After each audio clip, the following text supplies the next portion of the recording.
Look, the bottom line, and we took a position. I represent 1.3 million working men and women in this country for the International Brotherhood of Teamsters. We took a position 3 weeks ago. Pass a clean CR, get to the table, negotiate a deal. Do not put working people in the middle of a problem they should not be in there. And we got to think about the families that are going to be affected. Think about when you have to tell your son or daughter they can't play sports because you're not getting paid. Think about when you can't pay your mortgage. Think about when you can't pay your tuition. Put the politics aside, get to the table, negotiate a deal, pass a clean CR right now, and then figure out the problems moving forward. And I want to thank the air traffic controllers. I want to thank the aviation administration for all their hard work and sacrifice they make. And look, security and safety of the airlines is paramount. Let's not compromise the safety and security. Pass a clean CR. Thank you.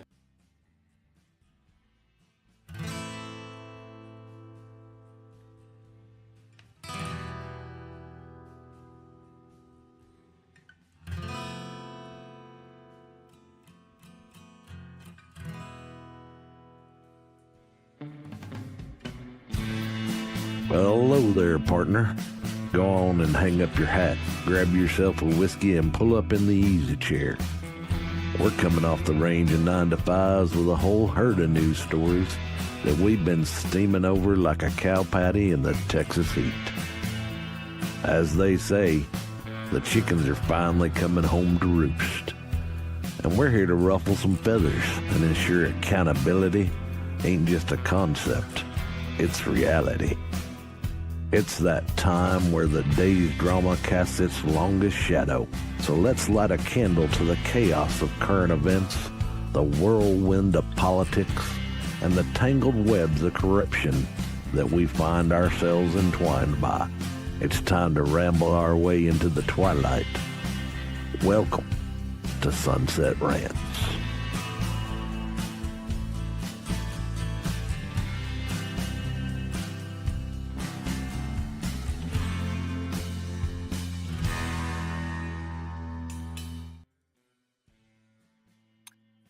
Hello, hello, hello, my friend. How are you doing today?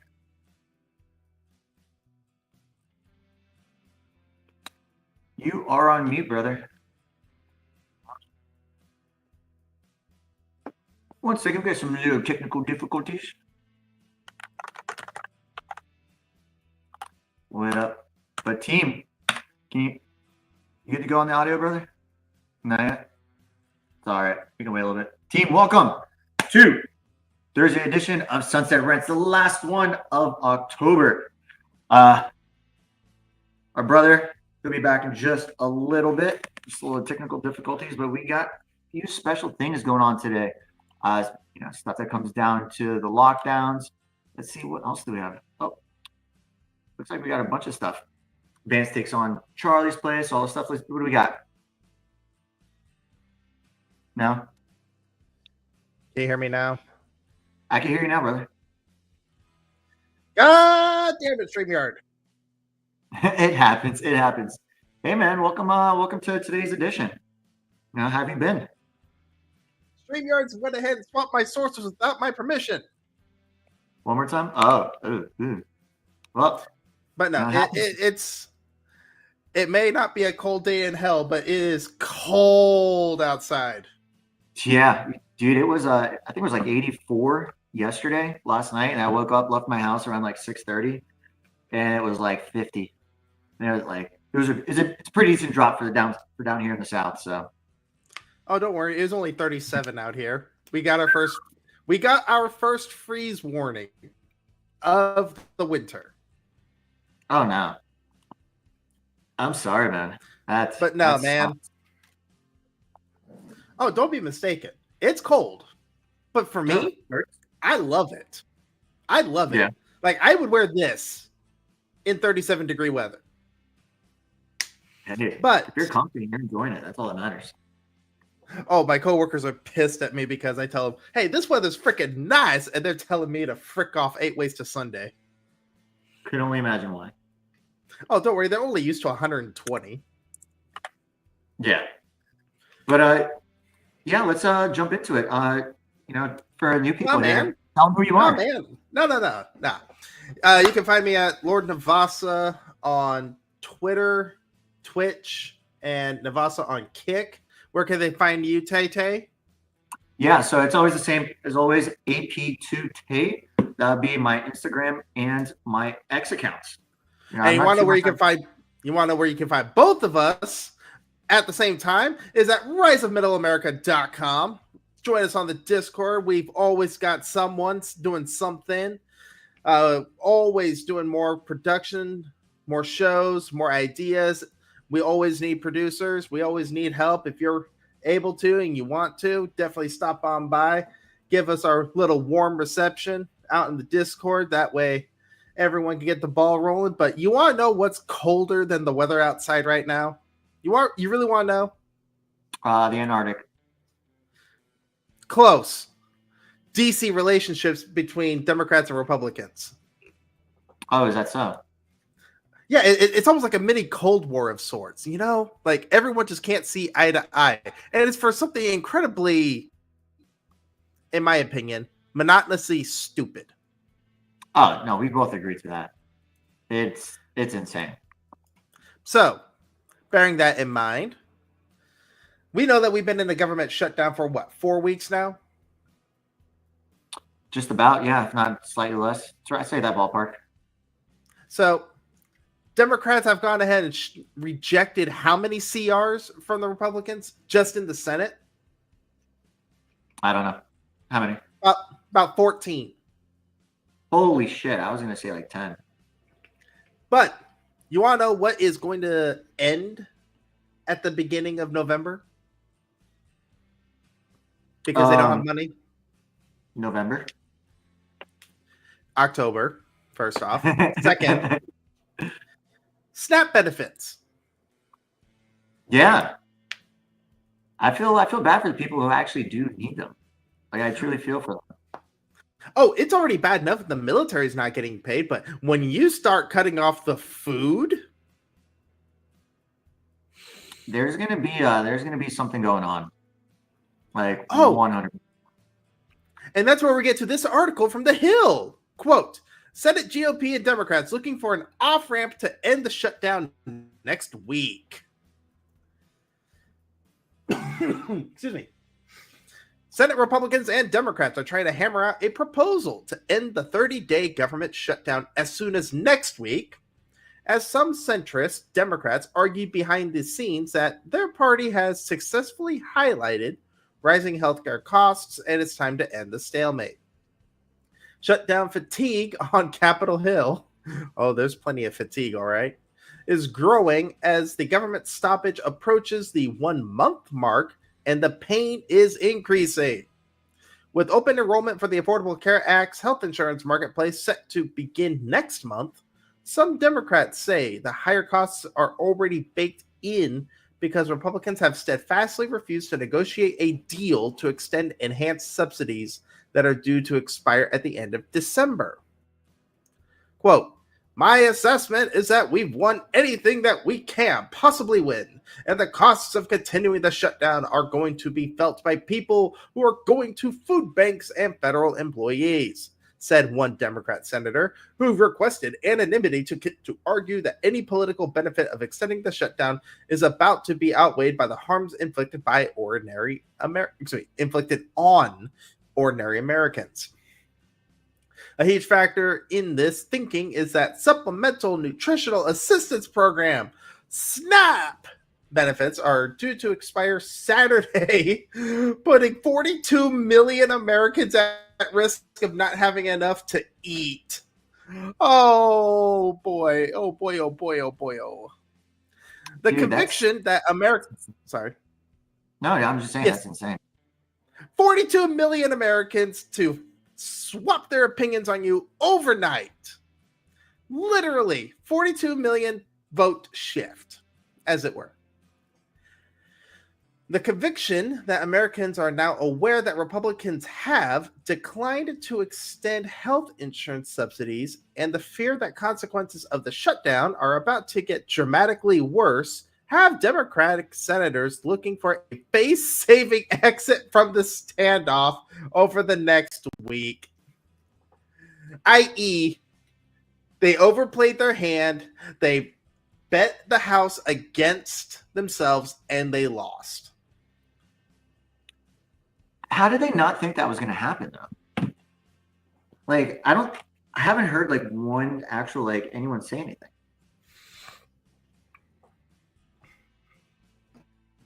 Well, if I had to guess, you're familiar with the old adage, garbage data in, garbage data out, right? Sure. Much like our polls, especially since post 2016, they've become more and more unreliable because the people that are doing the polls are getting their information from sources that just aren't up to standard.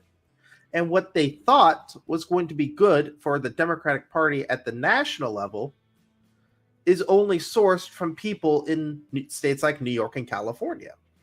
So they don't get the Delaware Democrat. They don't get the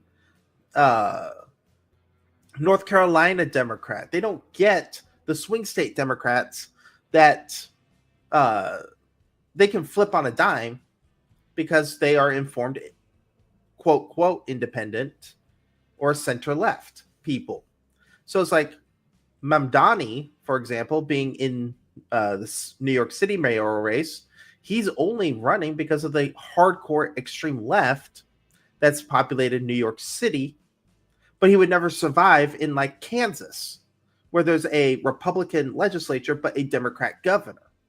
No, absolutely. No, I think that's a perfect way to describe the whole thing. Like, to a T, I think that's fantastic. Like how it's described. And so, bearing that in mind, Schumer is shitting his pants because he fears a primary from someone like AOC. That she is socialist enough that she can garner the DSA, Democrat Socialists of America, and the Alphabet Mafia to go ahead and garner enough support to challenge Schumer. The Rangers. Because you know that AOC, she only won her seat because of the fact that the vote was on a Tuesday in New York, and she unseated one of the most powerful New York House representatives ever in Representative Crowley. And now imagine her doing that to Chuck Schumer. Rick, I am pissed off that I know exactly what you're saying. I can't even. It just doesn't. I don't even know how to really word what I'm thinking right now. Like, million miles a minute or 2.4 in a concept. It's gonna be an internal dialogue amongst themselves. Mm-hmm. Well, I'm pretty sure it already is, of, you know, for the future, what she wants to do in the future. The girl sucks. I mean, she's hot. She's very attractive, but she's just dumb. I can't fault Alex Stein for pulling off the shtick that he has. I know what you're gonna say, but let's not say it. Don't want to get demonetized. Hey. But hey, I'm only referencing the shtick. As far as I agree with him. I agree with Alex Stein. I'm with him 100%. One of the favorite things I love about living down here in the South, in Florida, is because of that shtick. Oh, I know, right? Oh yeah, talk about La Vida Loca. Oh, it's perfect. But no, as far as the shutdown itself goes, yeah, let's not detract from it. But it's, you know, we talked about it last time, and it's just gonna be one of these continuous, like, ongoing things. You know, like you said, it was 14 times now. They're having their own quarrel amongst themselves, like, you know, low key behind closed doors. Everyone's starting to see it. They're they're cutting their nose off to spite their face because of this, because they know if they can get the Republican leaders to agree with them, then it's like their gotcha bitch moment to Trump and ICE and all this stuff. So, like, you're not this wrong. Is like, yeah. But again, it's like they're starving their constituents. Everybody is seeing it. The only people who are not seeing it are, like, you know, kind of going into those people who are in just like this liberal hive mind, this very packed, you know, kind of like echo chamber, if you would. you know. Yeah, that's it. Like, and they're these people that are, in the House, like these people doing these votes, they're the same thing. They're living off of their inside their own little bubble. They're saying they only see the little stuff. I say this every time. They live on their hill and they don't even know what's going on here in reality. It kind of reminds me of it was that one song from Coldplay where one of the lyrics is their castle is built on sand. It's like it's the hill they gotta die on, but they don't know the foundation of their hill, that sort of thing.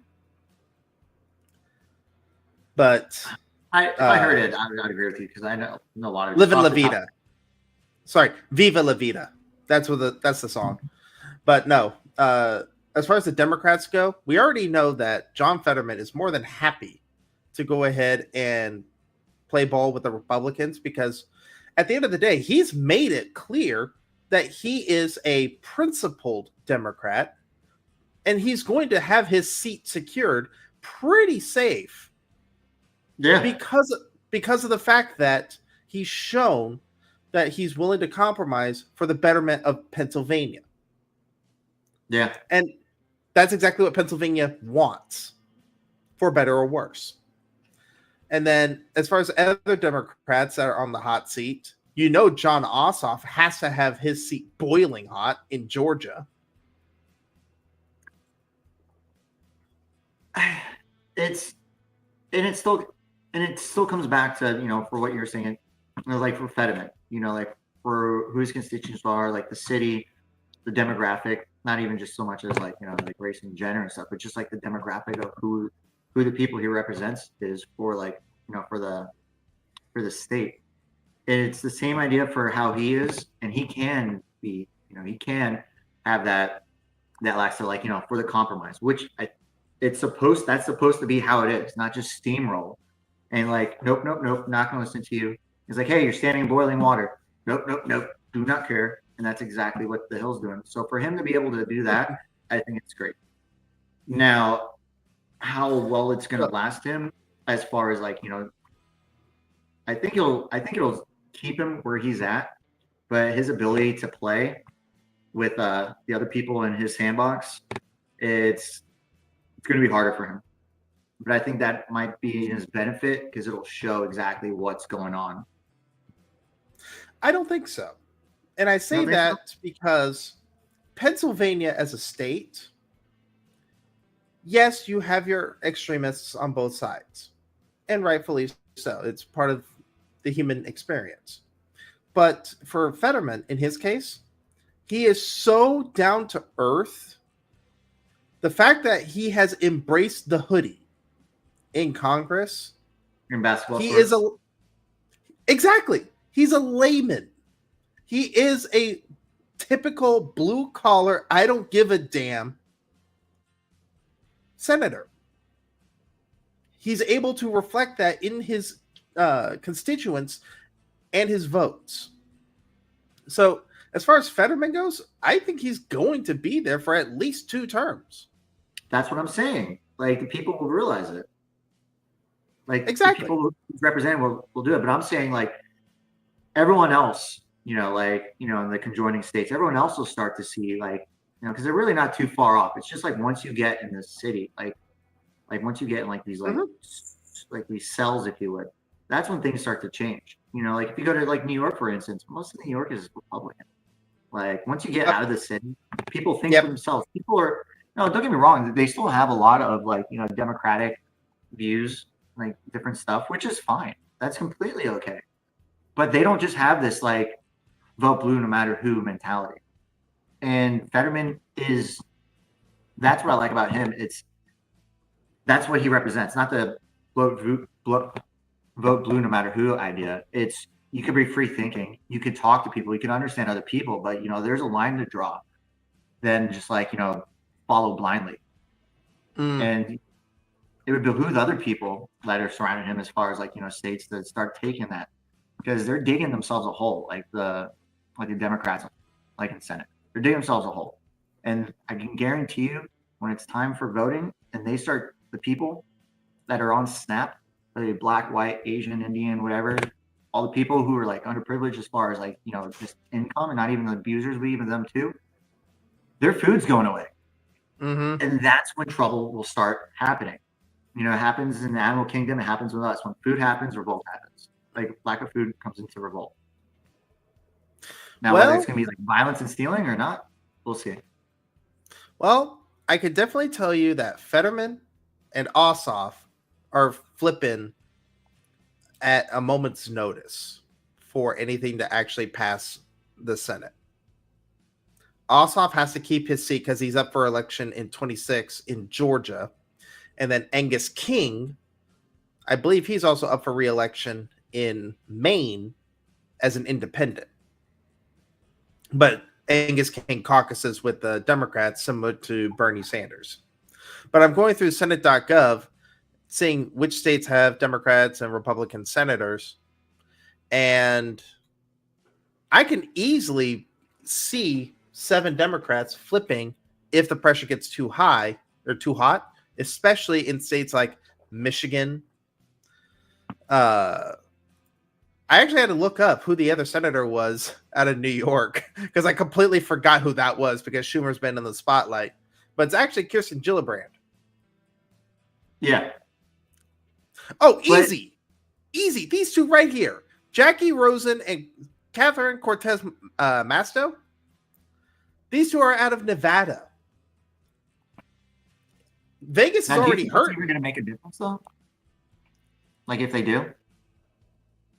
I mean, it's a continuing resolution, and the more pain that gets brought on, especially after Snapocalypse happens, because it's going to happen in their districts. How much hotter can only it get? The cities are going to riot.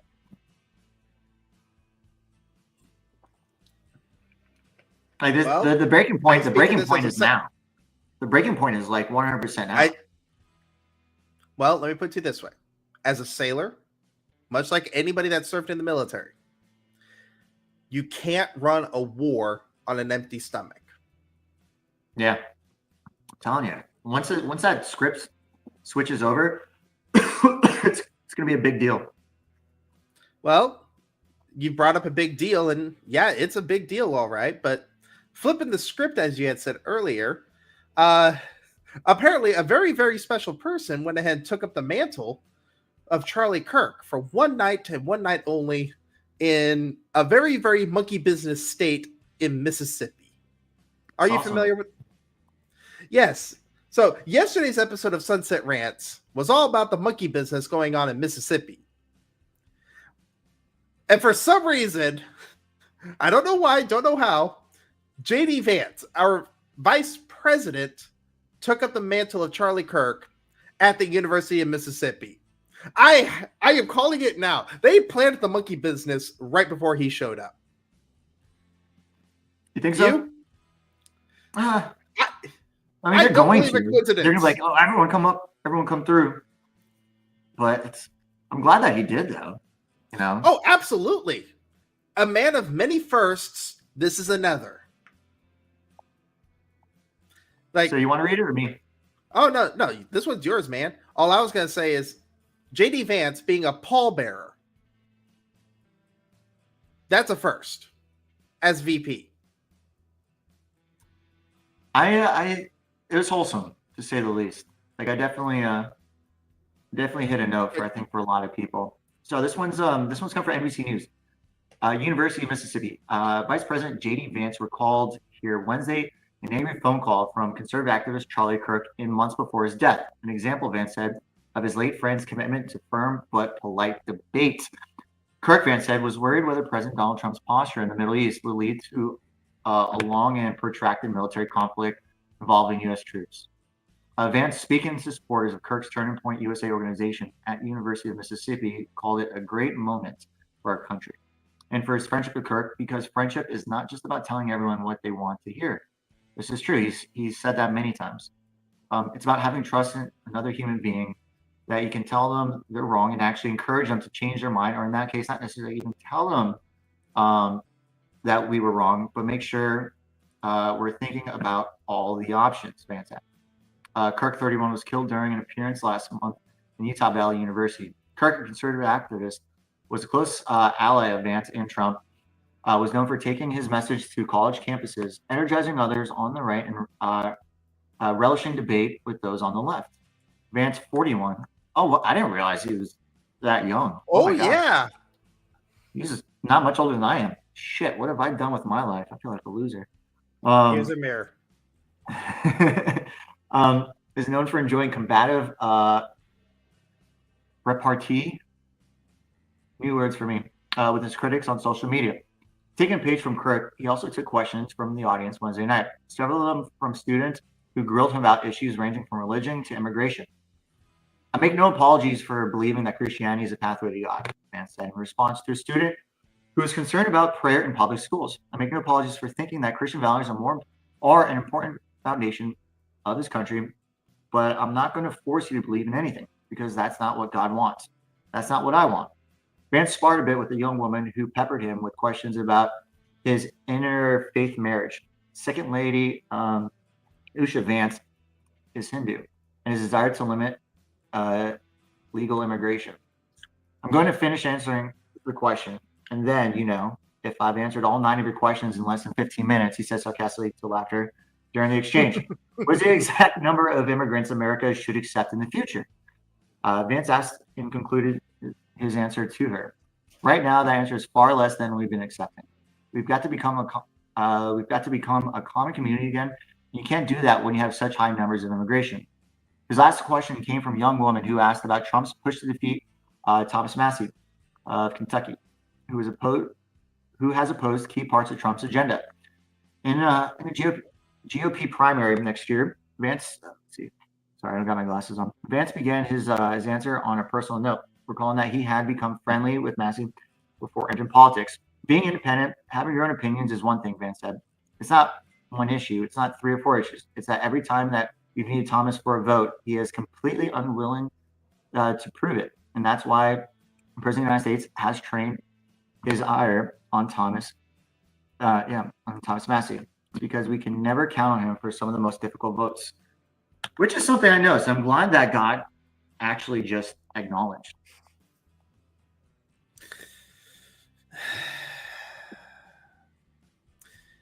You ever wondered why The Rock was always called the people's champion? Because he's the people's champion. Thomas Massie is the people's rep. How so?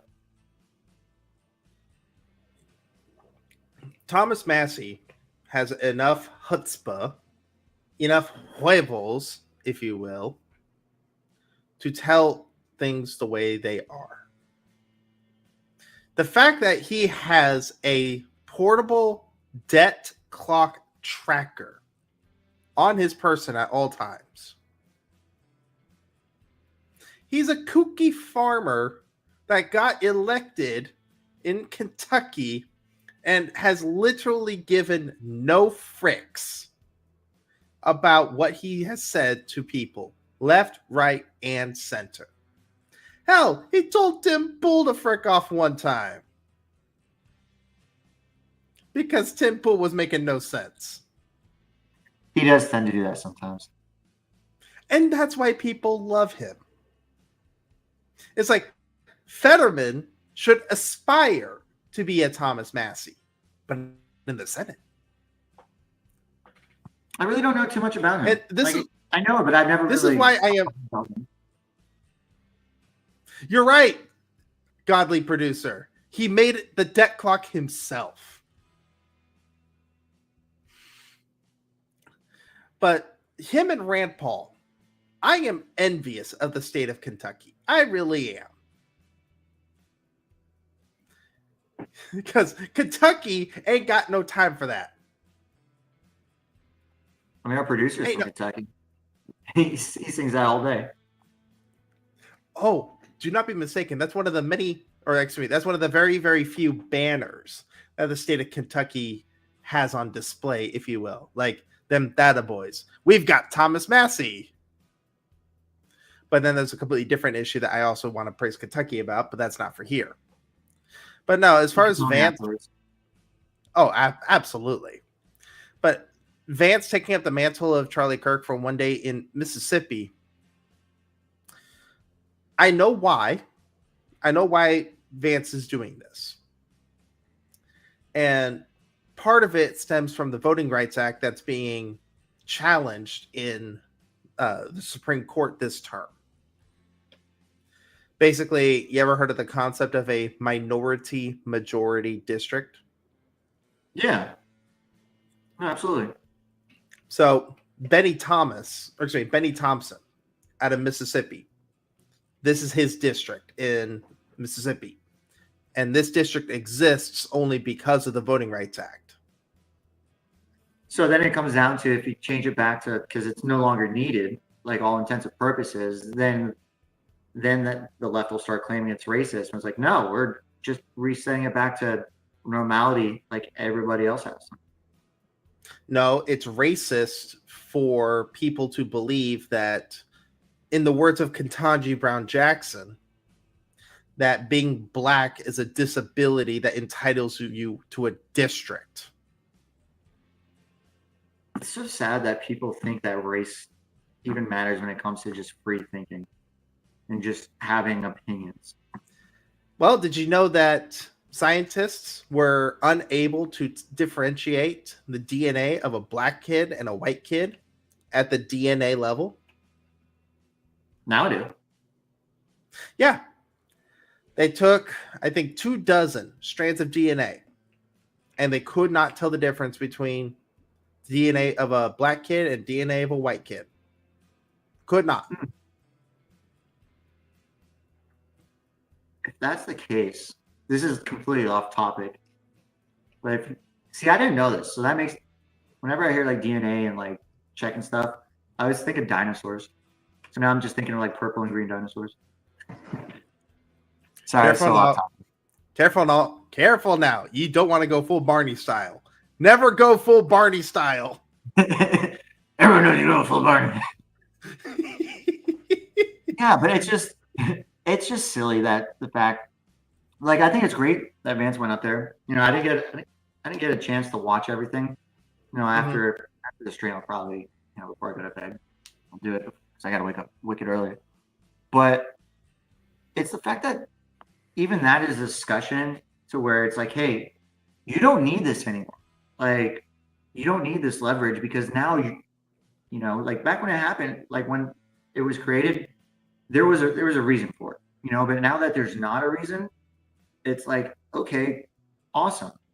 Like, it was literally like, how do I say this without sounding bad? It's like if you're like a dad and you put training wheels on like your kid's bike, and then now the kid's like racing, like one of the fastest like bikers like ever.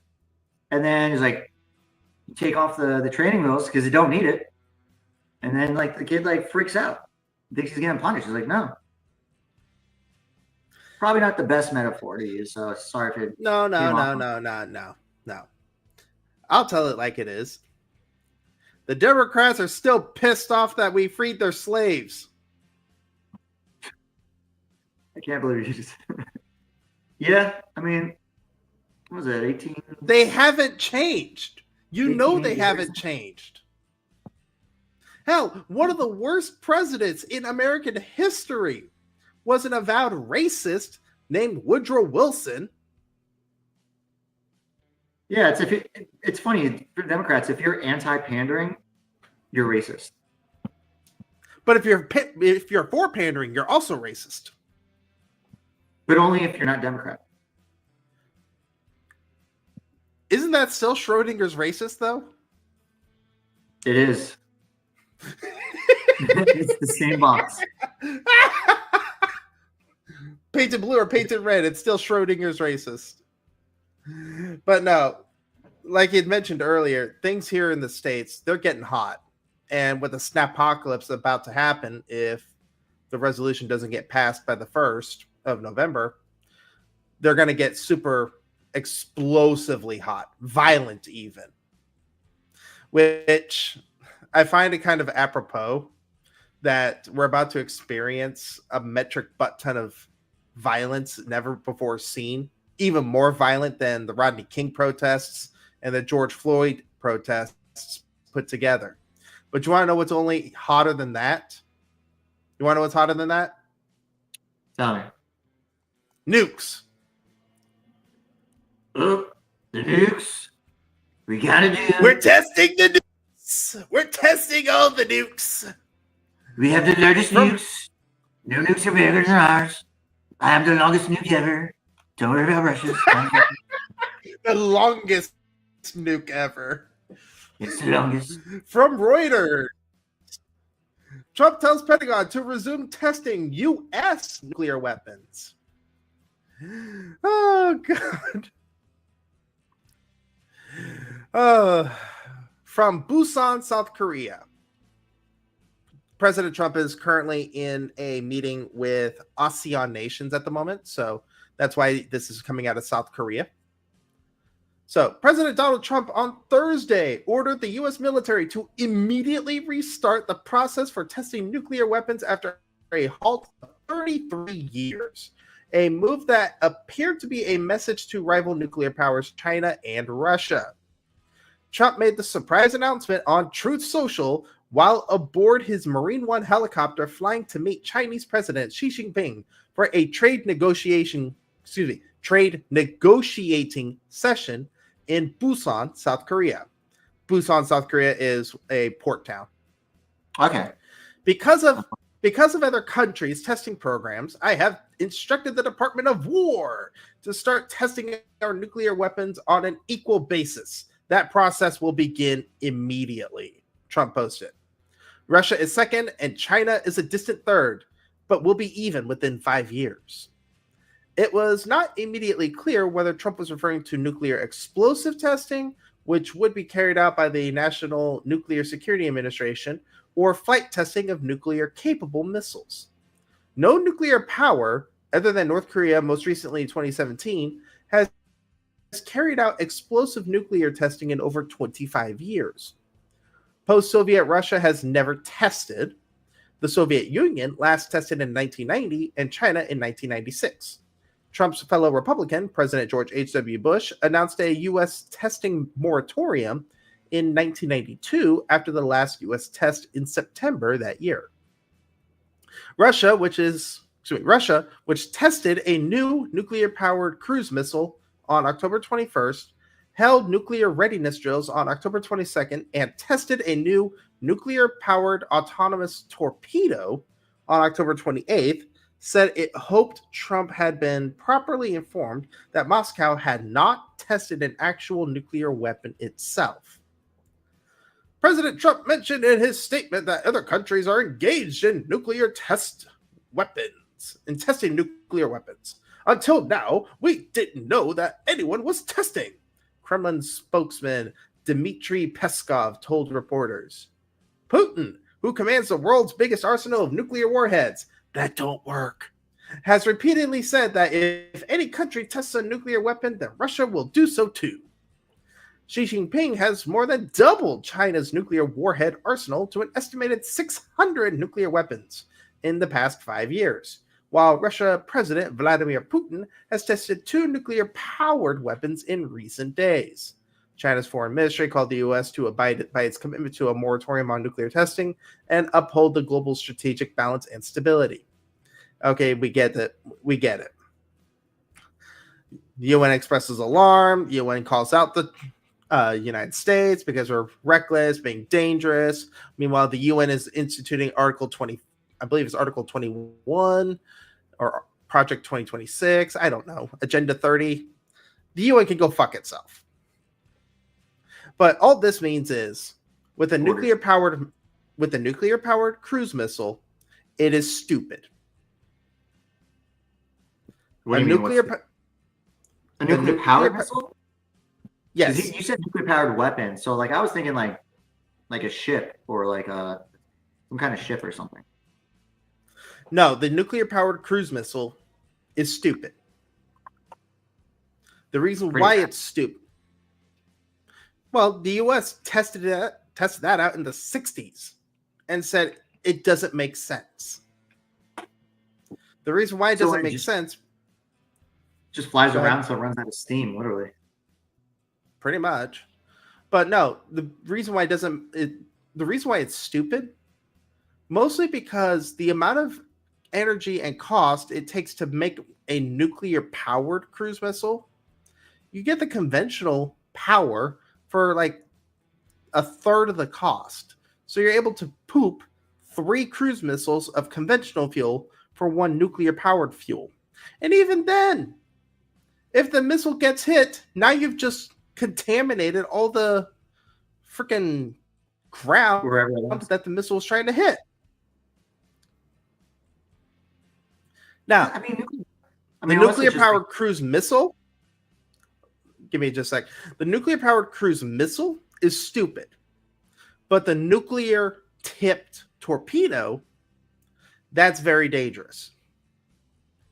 The autonomous one? Are you talking about that one that, like, it's basically like an autonomous, the Russian torpedo? It just goes and then it'll go like 5 miles off, 3 miles off the coast and explode. And it just sends like a tidal wave. Mm-hmm. The reason why that's dangerous is because of the nature of how water moderates neutrons to make them more fissionable, if that makes sense. Okay? So you know that a neutron... Okay. You got a ball. Okay? This neutron hits the ball of rock, hits the ball of uranium, causes it to split. Okay? Yeah. That fission, that splitting, makes more neutrons. But they're too fast. They're too fast for the uranium to capture and make more fission. Water slows down the... Mm-hmm. Water makes neutrons slow down efficiently. To the point where that makes sense, though. You use the water to create more fission. And as more fission happens, more neutrons get popped out, and it's a chain reaction. Okay? That chain reaction in the form of a torpedo will create a tidal wave that will destroy the entire state of Delaware. And we don't need them anyway. It's the example. But you can merge all of Boston. Basically, any coastal city is going to be severely hampered. Yeah, I wonder if it would get all the way out here, because if you're in Florida, anywhere you are, you're within 60 miles of a beach. I'm about 45 miles from the coast. Mm-hmm. So here, so I wonder if it would come here. But kind of tying back into this article was we really haven't done any nuclear testing, like by any means. And I mean, to an extent like this, you know, we can have like R&D on different stuff, but you know, when you got stuff that's just this old, you have to make sure like what you have works. You know what I mean? And not really. The only thing I would worry about as far as when it comes to Russia is like, you know, I think Putin started it. They have like their dead hand, which if anyone knows, like for any reason, if the entirety of Russia or like if Putin dies, is it Putin or is it the country falls? If one of them falls in a nuclear war, or if something happens, all their stuff as default, like all their nuclear missiles will launch. Like you do not need anyone for that. And it's called a dead hand.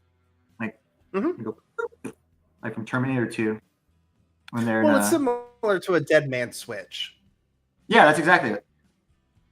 Is it dead man switch or dead man? I don't know what it is, but what it's called. I haven't thought about this since like for 4 or 5 years till this actual conversation happened right now.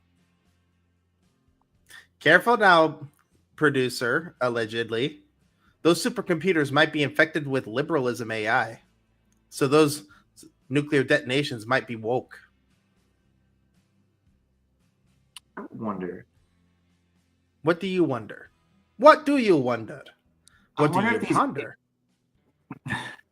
These AIs, I wonder if it, like any like the AI stuff, like if it could infect like the military weapons. But oh, it already could. It already could. You know that. Like, let me put it to you this way. The Air Force was caught using floppy disks for their nuclear stuff. I believe that. I mean, but look at if you look at not TSA, but if you look at all the control towers for all the airports, they don't even make that stuff anymore. It's so outdated, like completely. Like they're using floppy disk and like big, like chunky like hard drives that have like no memory at all. They don't even make this stuff anymore, but because it's so outdated, you can't hack it. I don't know if it's you can't To an hack extent, it, but but you can't reverse engineer it. yeah. I forget who said it best, but it's like it's security through obscurity or security through obsolescence. Something like that. I mean, both of them do make sense how you said it. So, Well, unfortunately, this next article doesn't make a lick of sense, but it's a sad thing that it did happen. Another tragedy, people. From People magazine, school staff said a 6-year-old boy had a gun. They claim the assistant principal did nothing and the teacher paid the price. how did A Virginia. not do anything? This is like the dumbest thing I've ever heard. One of them. Well, that's why Like, it doesn't oh, make a hey, lick look, of a sense. kid with a gun in a school. You do something. Tackle the little kid, kick his fucking head in. Who cares? He'll live. They're indestructible. Yeah. A Virginia teacher who was shot by a 6-year-old student in 2023 is suing the school's assistant principal, claiming she failed to prevent the incident. Abby Zvema was in her classroom at Rich Neck Elementary School in Newport News, Virginia. Of course, it's Newport News. In January of 2023, when she was shot by the 6-year-old, People previously reported. The trial for Zvena's $40 million lawsuit began Monday, October 24th, the Virginian Pilot reported.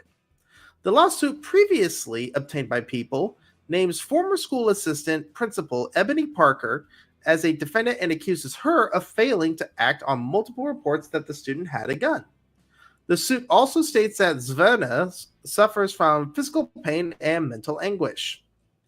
Quote, Abby was shot by a 6-year-old student and she will never be the same, Zverna's attorney Diane Toscano said in a statement at the time.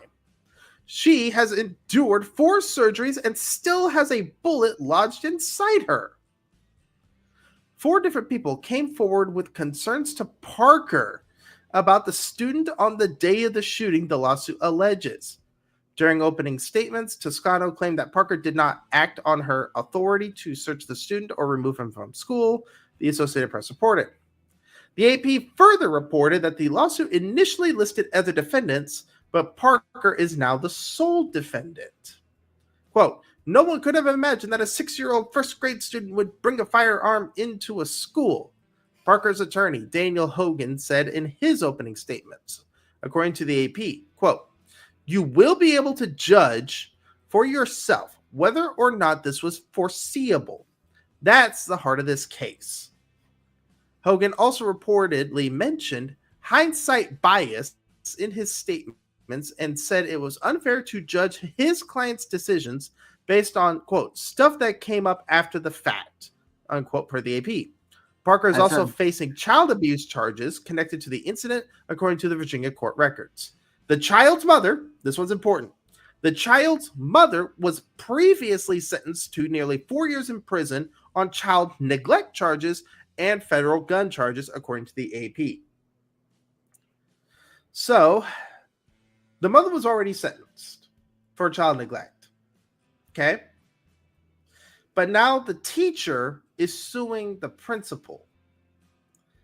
And from what I saw in the article, the only thing that matters at this point is the fact that 4 different teachers or 4 different people came up to Ebony Parker, the assistant principal, and said something's wrong. That's clear negligence. That's clear, for lack of better words, disregard of the authority that she has and the responsibility to protect the school and the students alike. This is going to be an interesting trial, to say the least. How so? Exactly what you had read that the lawyer said. You can't judge it. You can't judge based off of like evidence that happened after the fact, or things acknowledged after the fact, of knowing what it was. Because you could say, "Oh, something's wrong." It's like, okay, it's a little kid, but you don't necessarily know that the little kid does have the gun. It's like, hey, this kid, this or that. But at the same point, you would take it in discretion that little kid could have it. So there is a case, but as far as the parents, no, fuck the parents of that kid. Oh, do not be mistaken. The mother was already charged, which that also does beg the question: where's the dad? I mean, what is it? 80% of kids now are like bastards. At least. I think it's that 75-80% of like households are fatherless. Because I'm strong. I'm a strong, independent woman. Slay, yes, queen, slay queen. Well, but I want to get off this very, very dark, depressing topic here. This article really bad, and I want to shame our producer for bringing it up. I hate talking about that stuff. Shame. Let's get to a more uplifting and sky high positive article. Like something so high it's going straight to the moon.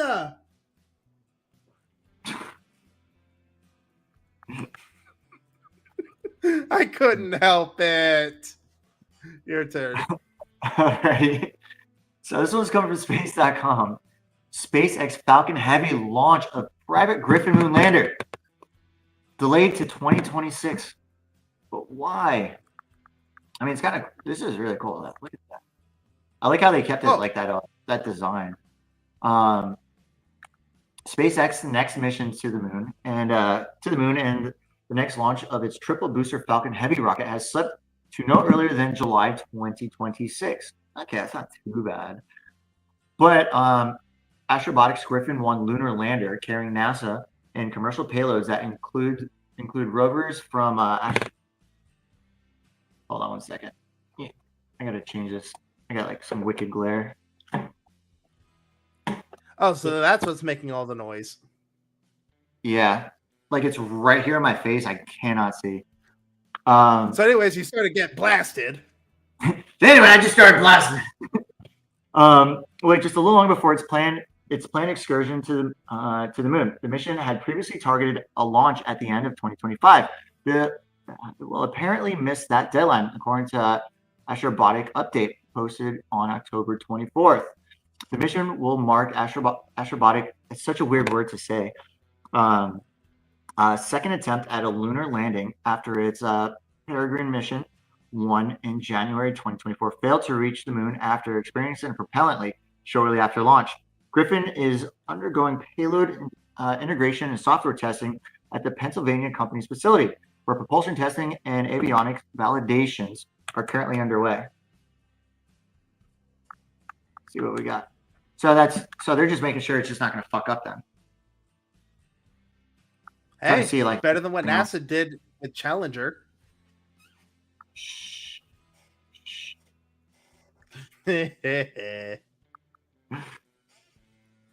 no, it's smart though. Like at least they're at the point where they don't really have to worry like too much about like if the ship can do it. Now they just got to worry about like. I mean, it's all R&D. I mean, it kind of sucks that we have to wait, but if it's where's this launching out of? Is it launching out of Texas or Florida? Does it say? Just scrolling through here a little bit, and I believe it's Florida. Okay. So with integration milestones converging on major payloads on track for delivery and testing, Astrobotic said it is targeting the next viable launch window, which opens next July. So it's not the fact that the process is going to take that long. It's the fact that viability for launching into space starts in July. Yeah. So it's actually not their fault. Again, it's actually not the company's fault for the July wait. It's actually Mother Nature. But That makes sense. the launch will be the 12th for SpaceX's Falcon Heavy launch vehicle, which utilizes 3 modified Falcon 9 boosters through liftoff and the first stage of flight. Previous flights have successfully returned Falcon Heavy's side boosters to SpaceX's landing zones on Florida's Space Coast. So yes, I would not be surprised if this is Florida. But yeah. Space Coast, yeah. Space Coast, that's Cape Canaveral. Okay. Fun fact, there's a road in Cocoa Beach called I Dream of Jeannie. Okay. At that point, I want you to take everything you just said for that road and turn that into a caption this.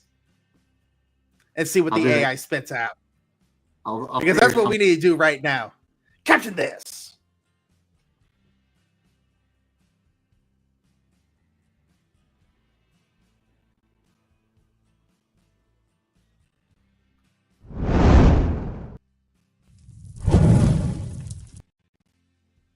Oh God, the space aliens!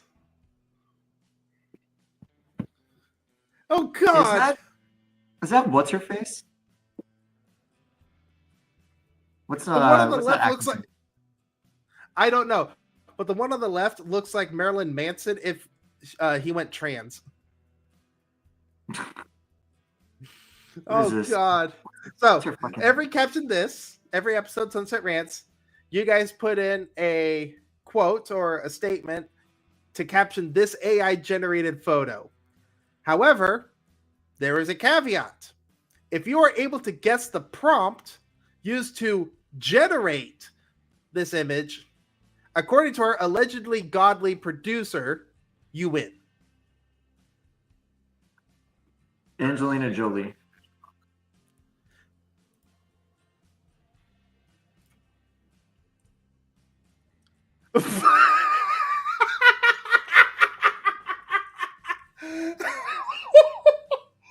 Rick, I hate you. I hate it.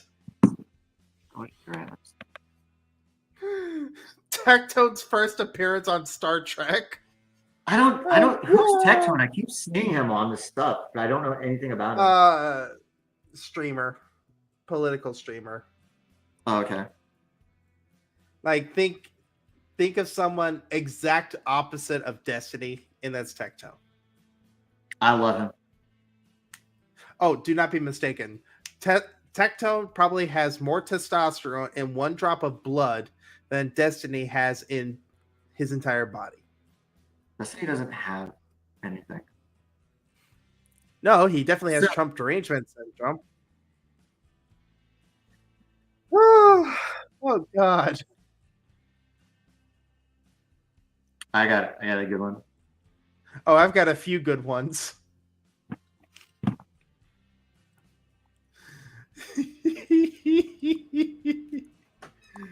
Oh my God. This is bad. Brian, why do you do these? Why do you subject us to this kind of debauchery?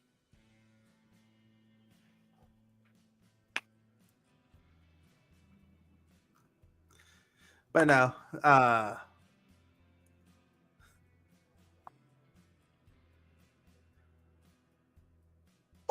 Hardy.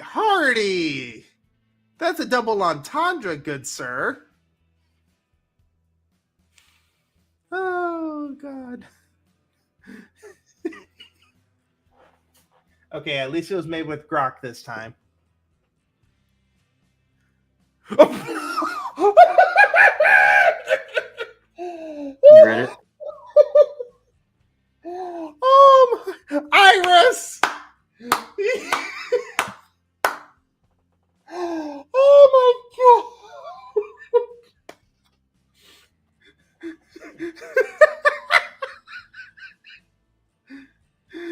I love it, Iris. I love it.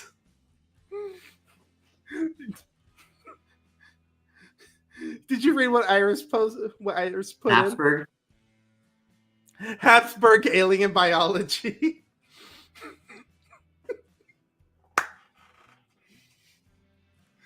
Oh my God.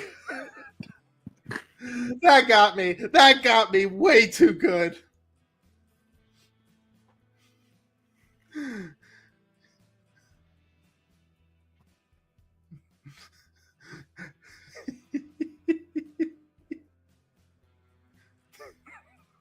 Hardy. Yeah. I'm just looking for this Oh. stuff. Let's see.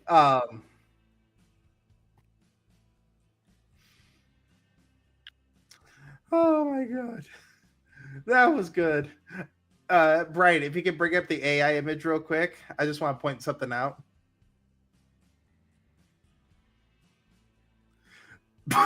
And Kirk boldly came. Beautiful. Oh, there's some good ones here. I just want to point out the token white guy in the back corner, looking the only one that's semi-normal.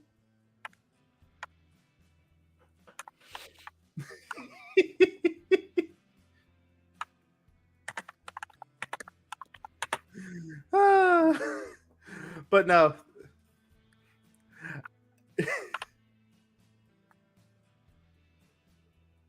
Holy schnozberries, Vash. You're right. It is a Jeff Bridges inbred. Angelina Jolie, that's the middle girl. Okay, Tay, I know you want to vote for yourself, and No, I would never agree. Battlestar Antifica. Well, he said that they said Battlestar Antica, so that made me just think of that. So I'm gonna. That's all Hardy right there. I was expanding off of him. No. God, we need a tiebreaker. I vote Habsburg Alien Biology.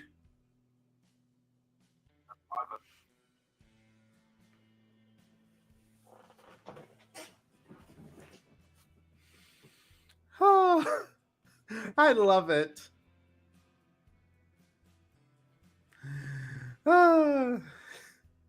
We'll go ahead and give it another minute or two, but my vote's Habsburg Alien Biology. Starwack is good. Starwack is good.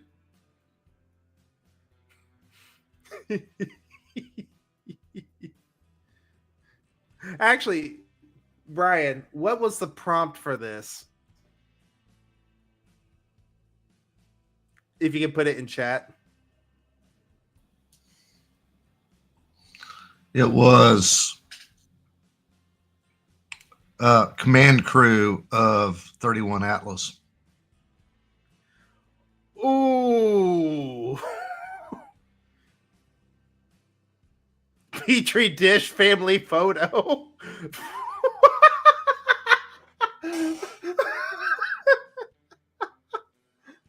Wow. This was a good one. This is a good caption. This. What you thinking, Tay?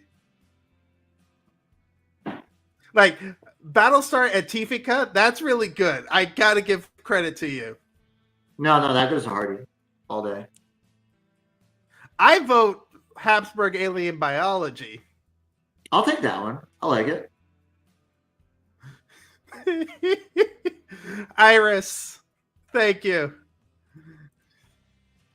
I boldly claim to thee, Iris, that Habsburg biology is and always will be disgusting. But no, thank you, Iris.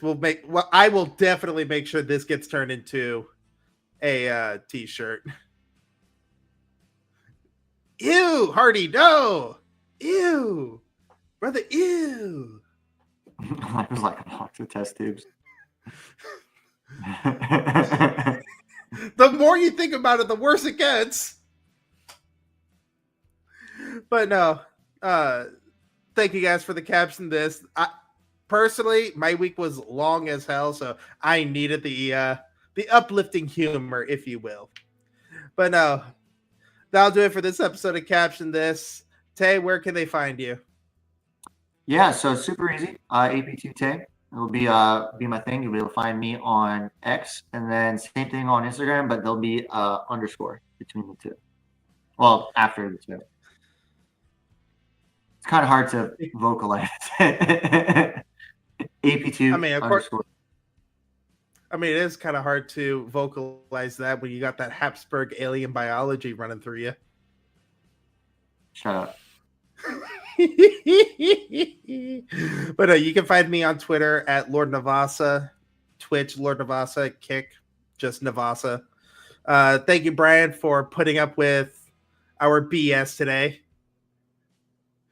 But you can also, before we go, join us at riseofmiddleamerica.com. The holiday season is coming up. We are only 55 days away from Christmas, don't you know? So start thinking about Christmas gifts, start planning your trips and flights, because God knows TSA ain't getting paid for this shit. You sound like the courting when he's talking about his coffee. We got stuff you get for Christmas gifts. Get our coffee. Billy Mays here with a special TV offer. All right, team. It was a pleasure. We love you. Tomorrow is the day. I always say if you drink too much, drive home in an Uber. But seriously, watch out. It is one of the worst days. I've lost many friends drunk driving on Halloween. So please be safe. Make some good memories. And, don't take one for the team if they're not good looking. Do not add to the population. Do not take away from the population.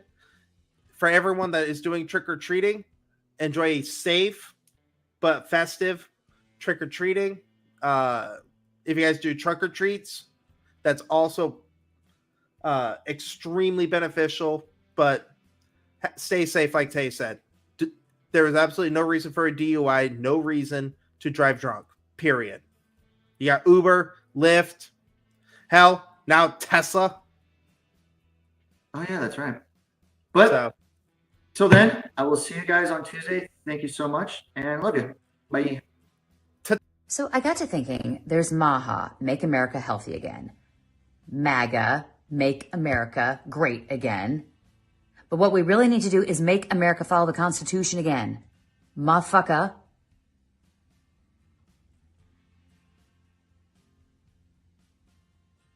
That sounded better in my head.